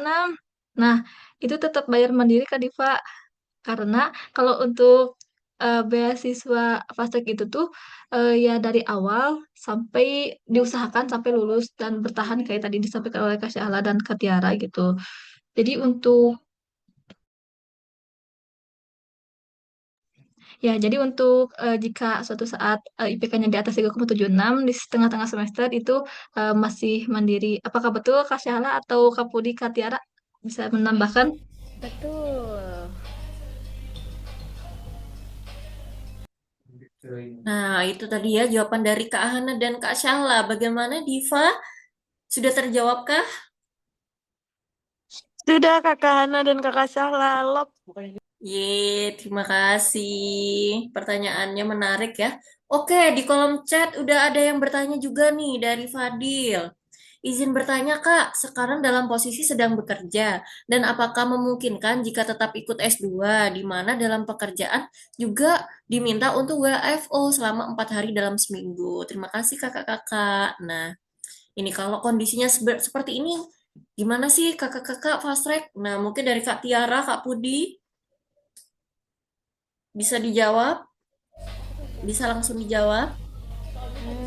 Dari aku dulu aja kalau begitu Kak Sedira. Oh iya, boleh Kak Oke, Syahla, Fadil, dipersilahkan. Fadil kan bertanya terkait apakah memungkinkan nggak sih kalau misalkan S2 itu sambil bekerja WFO 4 hari gitu. Nah kalau kalau Fadil itu kerjanya di mana kayak gitu, tapi yang harus Fadil ketahui bahwa sebenarnya bisa-bisa aja, tapi bagaimana cara kita sebenarnya bisa-bisa aja gitu. Jadi bagaimana caranya kita memanage waktu seperti itu karena di S2 di Magister Terapan Poltek Khusus Bandung ini kita nanti bakal kuliah setiap hari di hari Senin, Selasa, Rabu aja. Kamis, Jumat, Sabtu, Minggu Nah, itulah kesempatan buat kamu bekerja. Tapi jangan lupa, kita meskipun kuliah Senin sampai Rabu aja, tugas kita sangat banyak gitu. Jadi kalau misalkan mau sambil bekerja, dari S2 sendiri pun, dari dosen-dosen pun tidak membatasi kalau kamu gak boleh sambil bekerja gitu. Boleh-boleh aja kalau sambil bekerja, cuman bagaimana caranya Fadil bisa memanage waktunya gitu loh. Karena memang tadi sudah dijelaskan sama Kak Tiara juga bahwasanya kita belajar di kelas itu dari semester 1 dan semester 2 itu benar-benar full, meskipun mata kuliahnya cuma 3 tapi SKS-nya itu 4 kayak gitu, kalau nggak 3 gitu. Jadi bisa jadi kalau misalkan mata kuliahnya 2 gitu ya, 2 meskipun dalam satu hari pastinya sampai sore juga kayak gitu. Cuman gak menutup kemungkinan kalau misalkan mau sambil bekerja itu sangat diperbolehkan sekali gitu. Itu berarti kembali ke dirinya masing-masing aja bagaimana cara memanage waktunya seperti itu. Gimana Kak Hana, Tiara, dan Budi? Betul. Kebetulan juga, Setuju. ya, kebetulan juga di kakak tingkat kita maupun di kelas kita juga ada kok yang apa kuliah S2 sambil bekerja gitu. Nah, namun paling meminta kebijakannya aja kepada apa ya tempat kerjanya gitu. Kalau memungkinkan untuk bekerja di luar semester Rabu apakah bisa atau enggak. Nah, kebetulan kayak berdasarkan pengalaman kemarin juga ada teman kita yang bisa bekerja gitu. Jadi kerjanya itu setelah Kamis Jumat Sabtu nih, ya Kamis Jumat Sabtu. Nah, lalu eh, kayak misalkan habis kemungkinan gitu kalau misalkan apa ada kelas namun tidak ada dosennya, kadang mereka juga ya menyesuaikan gitu. Jadi sangat diperbolehkan dan juga paling pertimbangannya itu harus ada persetujuan antara kedua belah pihak seperti itu. Bagaimana Tiara? Apakah ada yang ingin disampaikan Mungkin kembali? ini Kak Hana, di sini ada Pak Ah, Hendar sama Pak boleh. John nih. Kebetulan kan Oh iya beliau benar ya. izin belajar. Iya, nah siapa tahu bisa sharing pengalaman gimana sih Pak John, Pak Hendar cara memanage waktunya gitu loh. Sambil bekerja, sambil kuliah S2, mana bekerjanya itu tiap hari gitu kan. Nah, gimana nih? Ada Pak John, Pak Hendar? Monitor? Mana ya? Siap, Oh, oke. monitor Mbak. Ya, boleh Pak Hendar, silakan Pak Hendar. Siapa tahu mau nambahin. Pada prinsipnya sih yang penting lari ke persuasif kita dengan pimpinan ya. Bahwa kita sedang mengikuti program S2, kemudian kita juga ikut kerja di Kementerian Sosial, khususnya di Poltekkes Bandung. Itu dari awal kita paling tidak komunikasi dulu dengan pimpinan, dan kebetulan pimpinan kita ini baiklah, artinya silahkan aja kuliah, yang penting beres kuliah langsung ke kantor.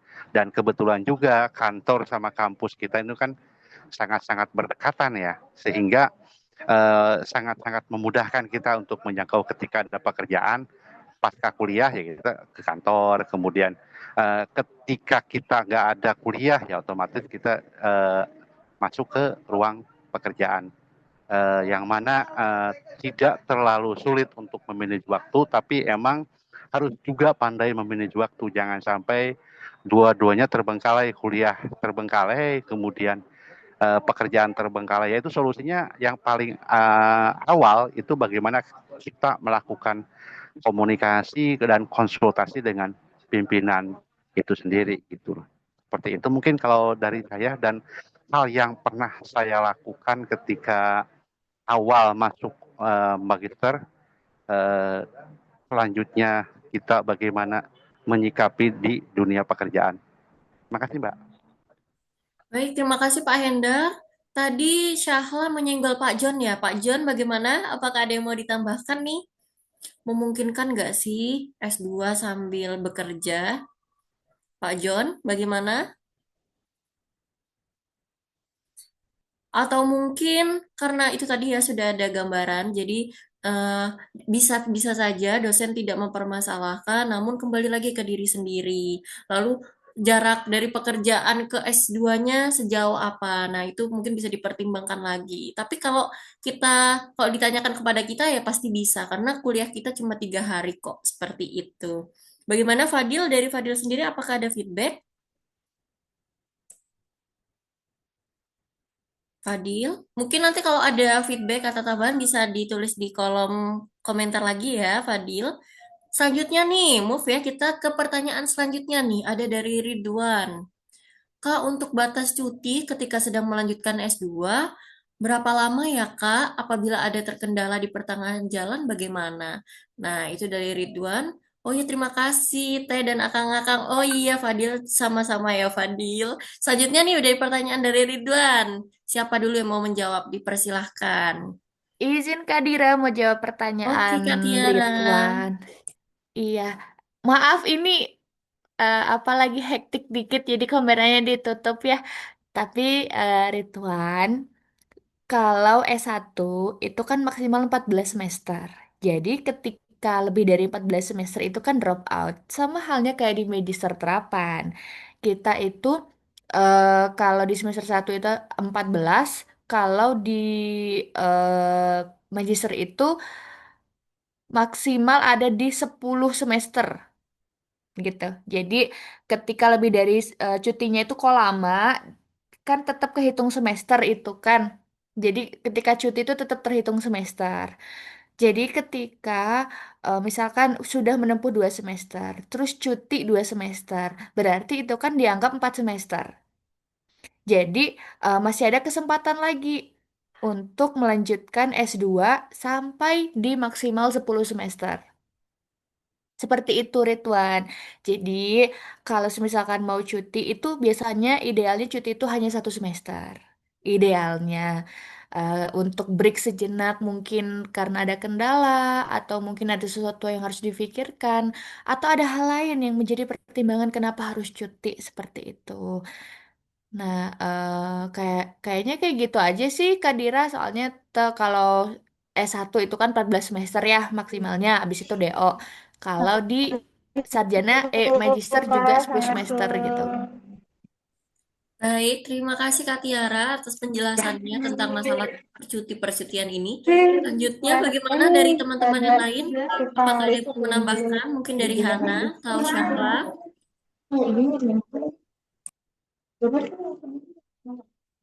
Cukup ya. Oke, terima kasih. Dari Ridwan sendiri, apakah ada feedback? Jadi mungkin begitu ya Ridwan, masalah cuti idealnya diperbolehkan semisal mau cuti 1 semester itu boleh. Namun kalau semisal memang ada pertengahan di tengah-tengah jalan, aduh aku mau 2 minggu deh kayaknya istri istri saya lagi melahirkan. Itu juga boleh asalkan itu tadi ya karena di dosen-dosen kami juga berkali-kali mengucapkan kita ini pembelajaran orang dewasa, jadi sama-sama komunikasi aja. Seperti itu sih Ridwan. Baik, terima kasih kakak-kakak. Apakah dari teman-teman ada yang ingin bertanya lagi nih? Siti Jundana ataupun tadi ada Desya ya, atau dari Khalil. Kalau tidak ada, saya mau membacakan nih, ada pesan malu-malu nih yang disampaikan kepada saya. Dari Siwi Resos. Kak, eh, ada privilege apa sih tentang mahasiswa fast track ini ketika sudah masuk, sudah lolos, kita mendapatkan privilege apa sih? Nah, gitu tadi kan ada tantangan-tantangannya, cara mempertahankan IPK. Tapi lalu apa privilege-nya? Nah, mungkin bisa dijawab teman-teman pertanyaan dari Siwi ini ya.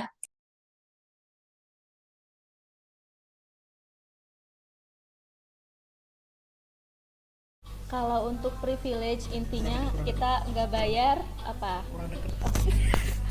Kalau privilege-nya tentu aja kita nggak bayar semesteran teman-teman, kita gratis, kita udah di SK kan selama 2 tahun untuk beasiswanya, tapi dengan catatan IPK-nya nggak boleh turun, seperti itu. Maaf, peluang jadi dosen. Oh. Oke, enggak sih sebenarnya nanti kalau semisalkan dosen-dosen ada penelitian atau semisalkan ada pengabdian, pasti nyampainya ke teman-teman dulu kayak gitu.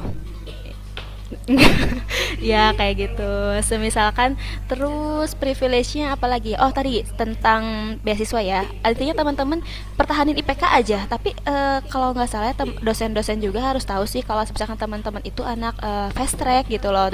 Berarti dosen-dosen juga pasti membedakan memberi nilai kepada teman-teman dan ke teman-teman yang lainnya yang non fast track kayak gitu. Cuman jangan apa ya? Kalau kata orang Sunda mah jangan kejongjonan mentang-mentang dikasih nilai yang privilege sama dosen tapi kaliannya menyek-menyek nggak kayak gitu. Tetapi kita berusaha kayak gitu. Itu sih privilege-nya. Hana gimana Hana? Budi, Tiara.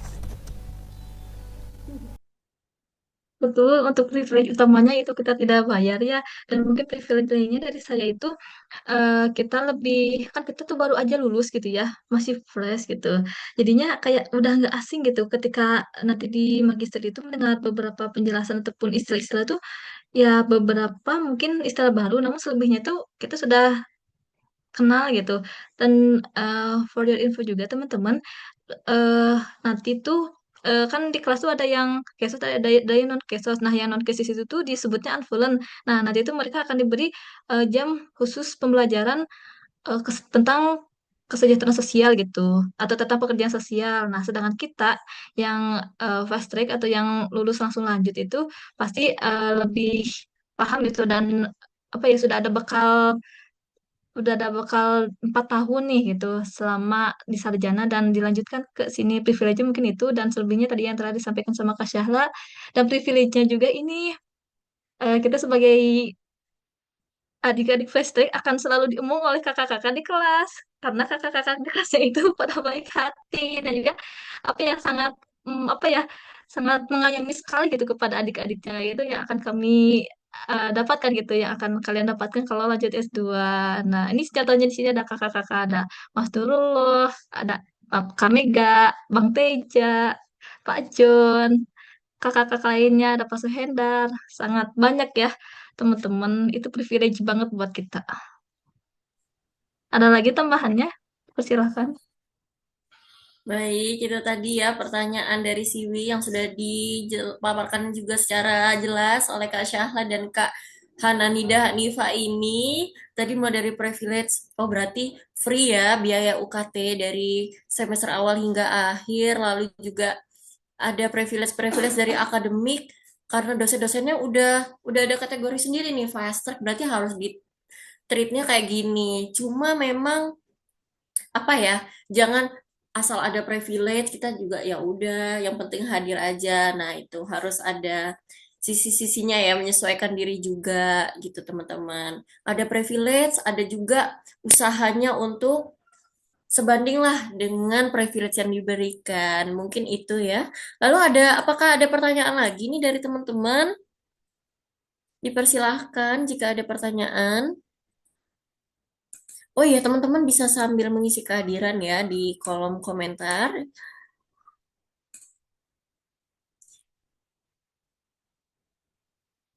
Oh, lagi-lagi ada pertanyaan malu-malu nih dari Rudi. Ini ada pertanyaan malu-malu lagi nih ternyata, guys. Mungkin bisa dijawab dari kakak-kakak fast track. Bagaimana sih pada akhirnya memilih untuk fast track? Apa sih pertimbangannya? Kenapa tidak memilih kerja? Kenapa langsung S2 aja? Nah, mungkin ini sifatnya personal ya, tapi mungkin bisa dijawab oleh teman-teman fast track. Dipersilahkan.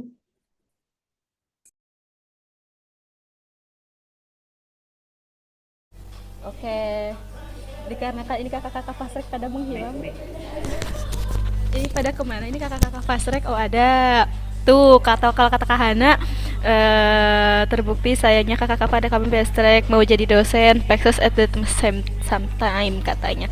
Kalau semisalkan dari aku pribadi dikarenakan apa ya ada kesempatan buat ambil S2 apalagi dapat beasiswa ya udah diambil dulu aja karena kan kesempatan nggak datang dua kali kayak gitu teman-teman belum tentu nanti kalau misalnya kita kerja dulu kita susah lagi kalau untuk mendapatkan beasiswa S2 kayak gitu jadi lebih ke itu sih mengambil kesempatan dan ada rezekinya kayak gitu alhamdulillah.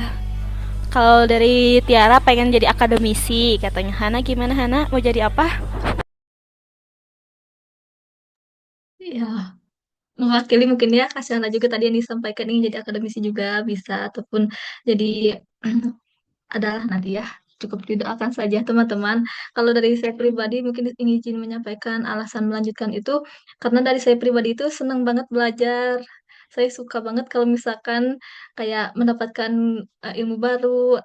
Saya tuh suka bertolabul ilmu teman-teman gitu. Jadi ketika kita berhenti belajar tuh kayak ih di rumah tuh bosen gitu. Jadi kayak pengen aja terus menggali ilmu dan juga ya kebetulan ada kesempatan gitu kan. Ada kesempatan dan jujur nggak expect juga dan sebenarnya tidak tidak berharap gitu ternyata Allah memberikan peluang gitu memberikan rezeki ini dan dari keluarga pun mendukung keluarga mendukung mensupport dan kita mengubah plan gitu ya kita mengubah plan kita petakan kembali bagaimana plan selanjutnya jika melanjutkan ke S2 ini.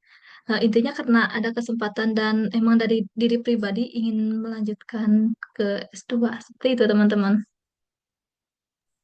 Baik, terima kasih Kak Syahla, Kak Tiara, Kak Hana tadi ya. Apa sih kalau ditanya apa sih alasannya habis S1 emangnya nggak pusing, habis sidang langsung lanjut S2.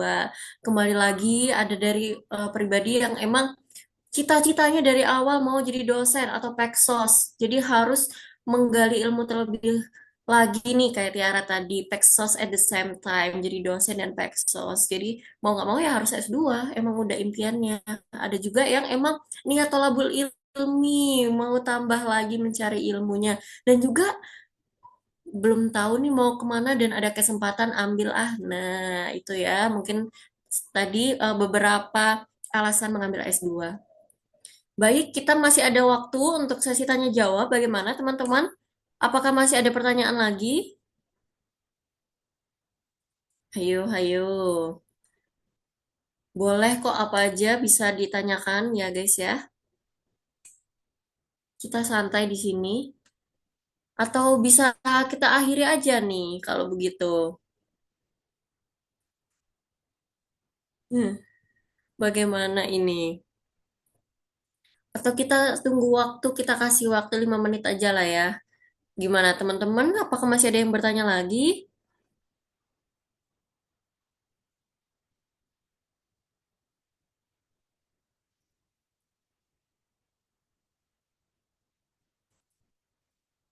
Mungkin tadi fast track udah banyak pertanyaannya ya, atau mungkin ada pertanyaan nih untuk Mas Nurul ataupun Pak Endar tadi.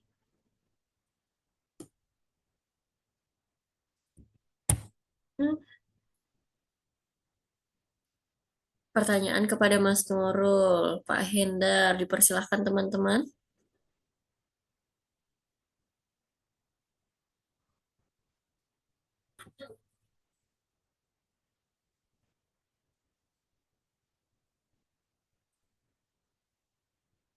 Atau karena partisipan masih bingung ya mau bertanya apa, mungkin dari para narasumber juga boleh nih, teman-teman. Kita buat ajang ini sebagai diskusi mumpung waktunya masih ada ya. Mungkin saya juga diperbolehkan ya untuk bertanya, please. Boleh ya, boleh, boleh. Saya mau bertanya deh untuk Mas Nurul.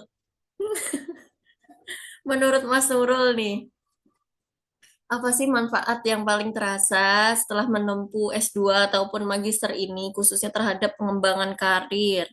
Itu bagaimana manfaatnya? Terasa berbedakah setelah S2 ini? Baik, Gimana Kak Mas Dira, Nurul? thank you so much for your question.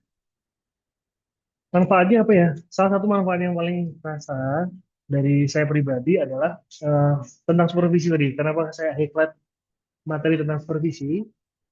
Karena secara tidak langsung ketika kita bekerja itu, apalagi dengan background yang D4, otomatis jabatan kita kan agak lumayan di kantor. Tapi kan kita bukan agak lumayan karena memang menyetarakan pendidikan kan. Ada teman-teman kita yang masuk itu melalui jalur SMA, berarti kita di atasnya mereka.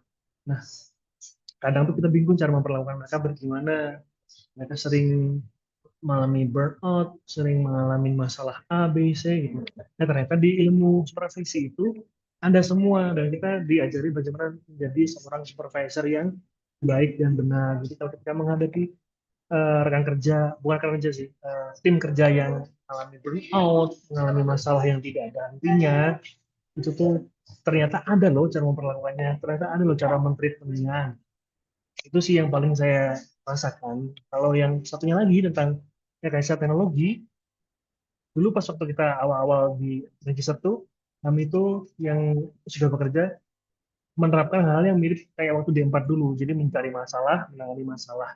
Ternyata cara yang dipakai di Indonesia itu tidak seperti itu teman-teman. Jadi melihat masalah, terus melihat dulu apa ya, layanan apa, teknologi apa yang selama ini sudah diterapkan pekerja sosial kepada masalah yang ada.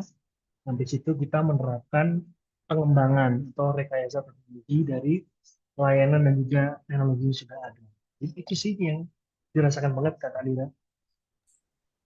Makasih Mas Nurul, jadi kebayang ya yang awalnya orang-orang apa sih S2 pasti buat healing aja ya, tapi ternyata ada loh ya manfaatnya, mulai dari tahu bagaimana cara, mungkin dari dilema etik awal-awal semester Hmm, 1 ya, kita bagaimana sih yang baiknya menjaga boundariesnya ataupun yes, burnout, itu ternyata ada loh cara preventifnya, menjadi benar. supervisor.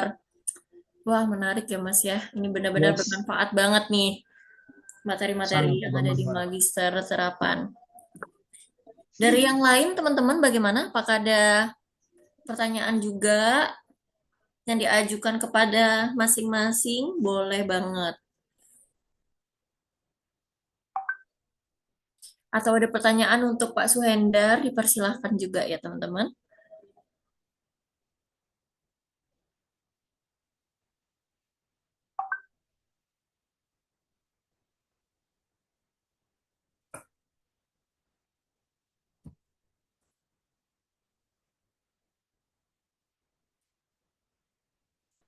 Tapi bagaimana, teman-teman? Mungkin dirasa sudah cukup ya, karena sudah tidak ada pertanyaan lagi.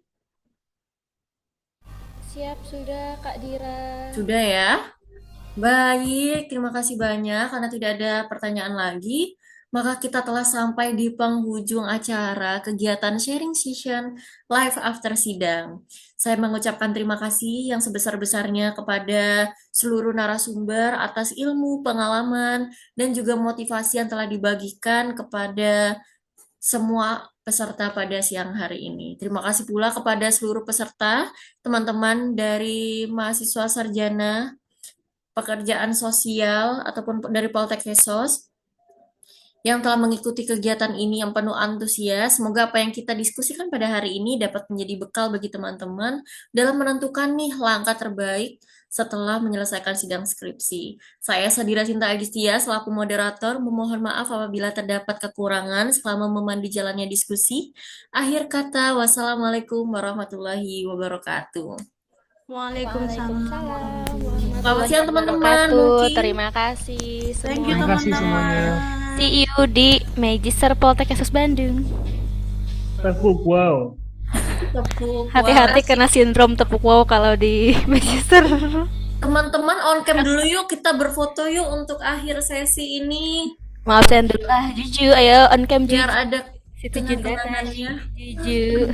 Akan dipandu oleh siapa ini? Mbak Kurnia Mega, Mbak Khalil Kurmek? Ilmi, Boleh. Fadil. Bisa ya?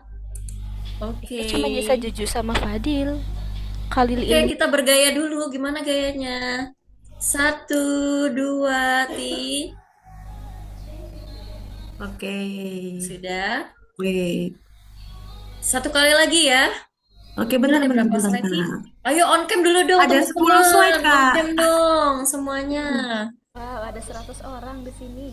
Fadil, Khalil Ilmi, Bang Yuk Teja. berikan senyum terbaik kalian. Wih. Giginya nampak nanti masuk ke majelis terapan yuk. Oke, siap kakak. Dipandu dong Kak Mega. Oke, 1, 2. Cakep. Cakep, Calon-calon asik. sekretaris daerah ya ini ya. Enggak ah, mau menteri sosial aja. Pengen jadi Bupati KBB. Banyak itu duitnya. Bupati KPB kan nggak S1 kan? Astagfirullahaladzim. Baik, terima kasih ya. Nanti fotonya kita kirim ya teman-teman. Bye-bye. Bye-bye, terima kasih semuanya. Selamat berlibur. Selamat berlibur. Tepuk, wow. kasih W, kasih O, kasih W. Wow, keren. Wow, keren. Assalamualaikum. Waalaikumsalam. Bye-bye Makasih semua. Kak Mek, makasih. BTW WhatsApp aku yang nge-WhatsApp, jangan ada yang nge-WhatsApp, tidak bisa dibuka lagi. Bye bye. Ya Assalamualaikum. Allah, Syahla. Dengan Malah permasalahan W aja. WA-nya. WA-nya problematik. Kayak gitu sih. Nggak Kenapa tahu ya? kenapa ya? Udah 2 kali loh, Mas.